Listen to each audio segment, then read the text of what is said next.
જંબુસર પોલીસે ગૌ હત્યાના આરોપીઓનું જાહેરમાં સર્કસ કાઢ્યું હતું। આ સર્કસને જોવા માટે લોકટોળા ઉમટ્યા હતા। ભરૂચના જંબુસરમાં ગૌ હત્યા મામલે પોલીસે લાલ આંખ કરી છે।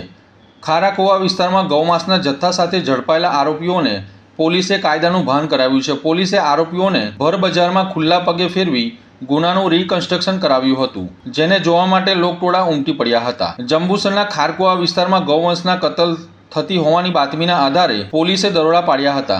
આ રેડ દરમિયાન પોલીસને ઘટના સ્થળેથી અંદાજે 135 કિલો જેટલો ગૌમાંસનો જથ્થો મળી આવ્યો હતો। પોલીસે આ મામલે કડક કાર્યવાહી કરતા એક મહિલા સહિત કુલ 4 આરોપીઓની ધરપકડ કરી છે। ઝડપાયેલ આરોપીઓમાં મોહમ્મદ રફી ઇસ્માઇલ કુરેશી, મોહમ્મદ હનીફ ઇસ્માઇલ કુરેશી, જાબીર કુરેશી, ખાતુન ઉર્ફે ખેરૂન મહિલા આરોપી, આ ત્રણેય પુરુષ આરોપીઓને જંબુસરના ભરચક બજારમાં ખુલ્લા પગે ફેરવ્યા હતા। જે સ્થળે ગૌવંશનું કતલ કરવામાં આવ્યું હતું ત્યાં લઈ જઈ આખું દ્રશ્ય કેવી રીતે સર્જાયું તેનું રિકન્સ્ટ્રક્શન કરાવ્યું હતું। પોલીસની આ આક્રમક કામગીરીના પગલે અસામાજિક તત્વોમાં ફફડાટ ફેલાઈ ગયો છે। જંબુસર પોલીસે આ મામલે ભારતીય ન્યાય સંહિતા, ગુજરાત પ્રાણી સંરક્ષણ અધિનિયમ અને પ્રાણી ક્રૂરતા નિવારણ અધિનિયમની વિવિધ કલમો હેઠળ ગુનો નોંધી આગળની તપાસ હાથ ધરી છે।